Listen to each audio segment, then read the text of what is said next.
very fortunate to be able to talk, very fortunate to be able to share, very fortunate to be able to move into things of depth, things that matter, things of life.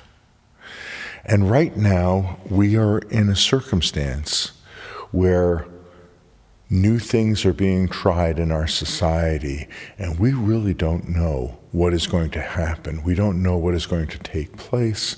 We don't know what is coming next. In Amos chapter 7, it's an interesting observation that the prophet has. He says, "What misery is mine? I am like one who gathers summer fruit at the gleaning of the vineyard. There's no cluster of grapes to eat, none of the early figs that I crave. The faithful have been swept away from the land. Not one upright person remains. Everyone lies in wait to shed blood.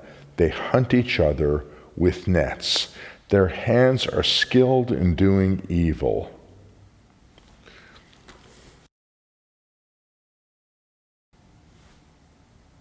One of the questions for us is, where is our security? Where is our being a people who can know that we're going to be all right? On a certain level, what ends up making life work or not work is very simple. Do you have a population of righteous and people? Do you have a population of faithful people? Do you have a population of people who you can trust and who will trust you? Or do you have a population of people who are seeking to cut moral corners, who are seeking to do harm to each other, who are seeking to use nets to hunt each other? And you might think that this is a little bit of a over-exaggeration, but whether it's selling things that are ineffective, whether it's selling poor merchandise, whether it's selling shoddy merchandise, whether it's making things that look good that are not good, or whether it's giving true value. You know, these are things that happen in commercial transactions with people all the time. And the prophet Amos in an ancient time said, "The faithful are gone, and instead people take advantage of each other."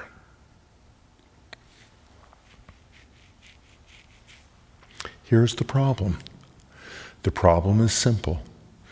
Either we are a people who see ourselves as part of a collective society, either we are a people who see that we have a moral code that requires us to be righteous. Either we're a people who believe that there is someone watching us, that there is a moral touchstone, that there is a North Star, and that we are accountable to doing good and great things.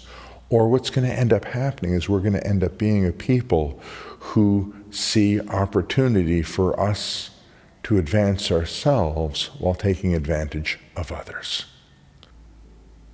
Many in our society around us are looking at what's going on, and they're really afraid because change has come, because things are different. And even if things weren't particularly good before, they were reliable and people knew what was going to happen. But when change is introduced, change rattles the security of the people who are around. I don't think that God is pleased with our being secure if what we are seeing is there's a security that is based on falsehood. I don't think that God is invested in our being secure if our security is based in narcissism, selfishness, and in taking advantage of other people. I believe that God wants us to have a security, but I believe that the only security that really lasts is a security that's based on truth. And if we are a people that are living in a time where others around us are going, the end, the end, the end, there may be serious shakeups. There may be things that are going to fall apart. There may be structures that have been built that didn't have solid foundations to them.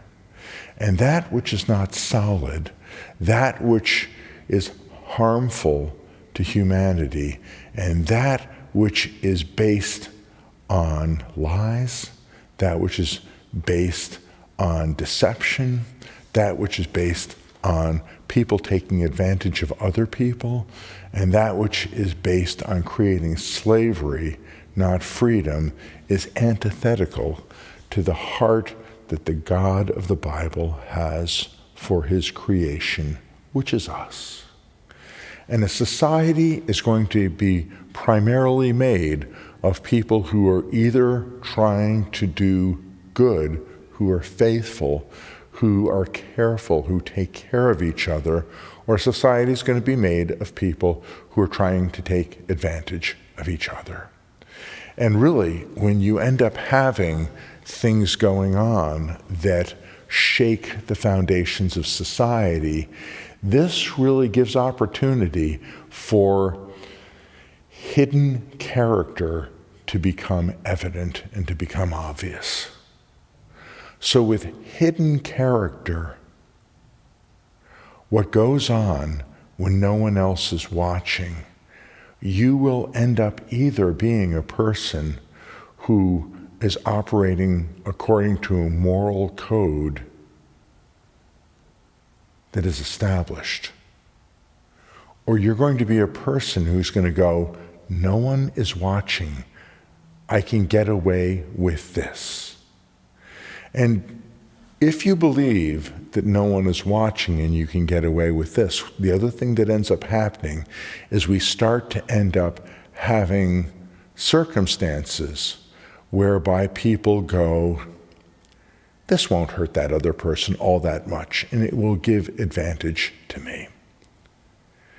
And whether it's scales, where when you're purchasing, you use weights that advantage you, and when you're selling, you use a different set of weights that continue to advantage you, or whether it's providing value or not providing value, whether it's when you're in the process of discovery in a transaction and someone asks you a question and you know what the true answer to that question is, but you also know what the answer is that is going to advantage you in the context of that particular transaction. All of these things are such that we have problem, we have difficulty, and we have a test and a challenge.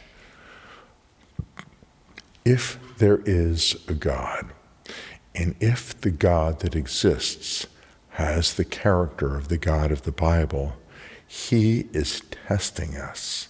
He is seeing whether we are a people of righteousness, whether we are a people of truth, whether we are a people who are on fire for him, whether the integrity with which he deals with the planet is something that we mirror in terms of our being a people of faithfulness and integrity as we deal with each other, or whether we are a people who, when it is advantageous to us, we will steal, we will lie, we will cheat, and we will otherwise cut moral corners, believing that there is no accountability past the immediacy of the current situation. Is Amos correct about our generation? Have we lost faithfulness?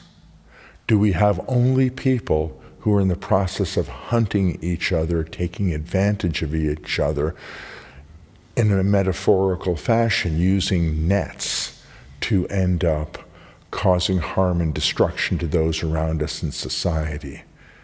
Or is the power of the Spirit of God moving in enough people to the point where we can find each other, we can transact with each other, we can love each other, we can care for each other, we can do good things through what we have right now? That, my friends, lies solely on the shoulders of those who are called by the name of their God. Shalom.